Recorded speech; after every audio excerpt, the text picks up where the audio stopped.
এই মাসের মধ্যে একটি রাত আছে শাবানের মধ্য রজনী, শবে বরাত না ভাই? এই শবে বরাত বা মধ্য রজনী, এই রজনীতে এই রাতে জেগে ইবাদত করা এবং এই দিনে আপনার রোজা রাখা সংক্রান্ত বেশ কিছু হাদিস বর্ণিত হয়েছে।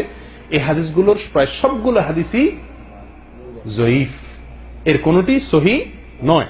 তবে একটি হাদিস আছে যেটিকে আল্লামা আলবানী রাহিমাহুল্লাহ হাসান বলেছেন, অর্থাৎ ভালো, জয়ীফ না। সেটা হলো যে নবী সাল্লাল্লাহু আলাইহি ওয়াসাল্লাম বলেছেন, ইন্নাল্লাহা লা ইয়াত্তালিউ ফি লাইলাতিন নিসফি মিন শাবান ফায়াগফিরু লিজামিআ খালকিহি ইল্লা লিমুশরিকিন আও মুশাহিল।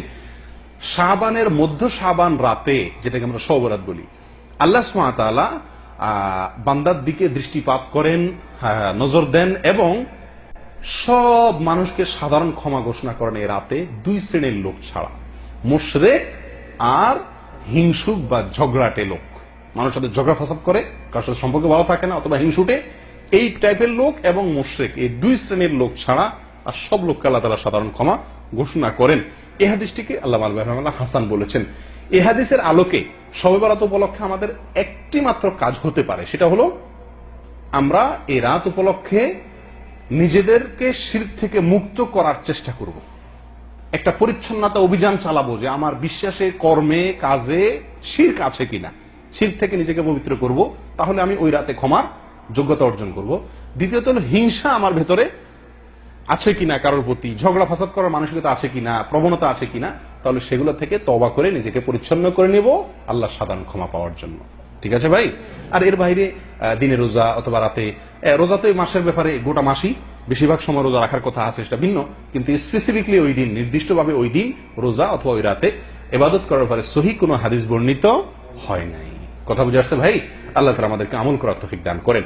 শেষ যে পয়েন্টটি বলে আলোচনা এই বিষয়ে শেষ করব, সেটা হলো আমরা আমাদের দেশের বেশিরভাগ মানুষ শবে বরাত মানেই জানে মূলত এটা ভাগ্য নির্ধারণকারী রজনী।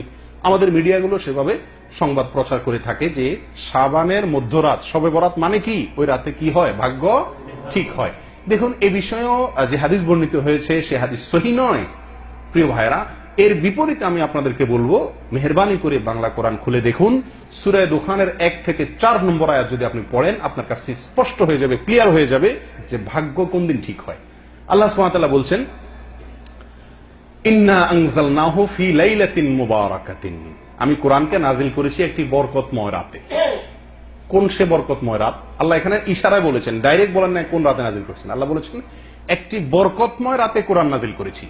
এই বরকতময় রাত, যে রাতে আল্লাহ কোরআন নাজিল করেছেন, কোন রাতে আল্লাহ কোরআন নাজিল করেছেন? লাইলাতুল কদরে। প্রমাণ আল্লাহ কোরআনেই বলছেন, অন্য আয়াতে, অন্য জায়গায় বলেছেন ইন্না আনজালনাহু ফি লাইলাতিল কদর। আল্লাহই বলেছেন যে তিনি লাইলাতুল কদরে কোরআন নাজিল করেছেন, আর এই আয়াতে তিনি বলছেন ইঙ্গিত করে যে আমি একটি বরকতময় রাতে কোরআন নাজিল করেছিলাম, আর সেটা অন্য জায়গায় বলেছেন লাইলাতুল কদরে। তাহলে এখানে বরকতময় রাত বলতে কোন রাতকে বোঝানো হয়েছে? এটা বোঝা যাচ্ছে কি যাচ্ছে না পরিষ্কার ভাবে? এর পরবর্তী আয়াতে আল্লাহ সুবহানাহু ওয়া তাআলা বলেন, ফিহা ইউফরাকু কুল্লু আমরিন হাকিম, সেই রাতেই সব গুরুত্বপূর্ণ বিষয়গুলো নির্ধারণ করা হয়ে থাকে, ফয়সালা করা হয়ে থাকে।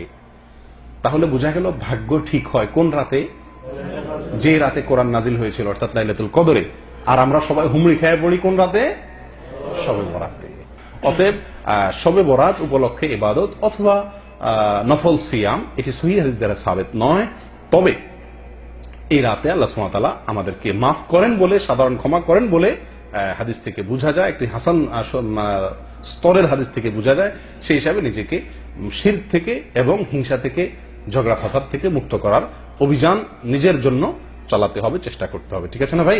আর সবচেয়ে বড় চেষ্টা হবে এই মাস উপলক্ষে বেশি বেশি কি করা, নফল সিয়াম রাখার চেষ্টা করতে হবে। আল্লাহ সুবহানাহু ওয়া তাআলা আমাদের সকলকে শাবান মাসের ফজিলত এবং মর্যাদা বুঝে আমল করার তৌফিক দান করেন।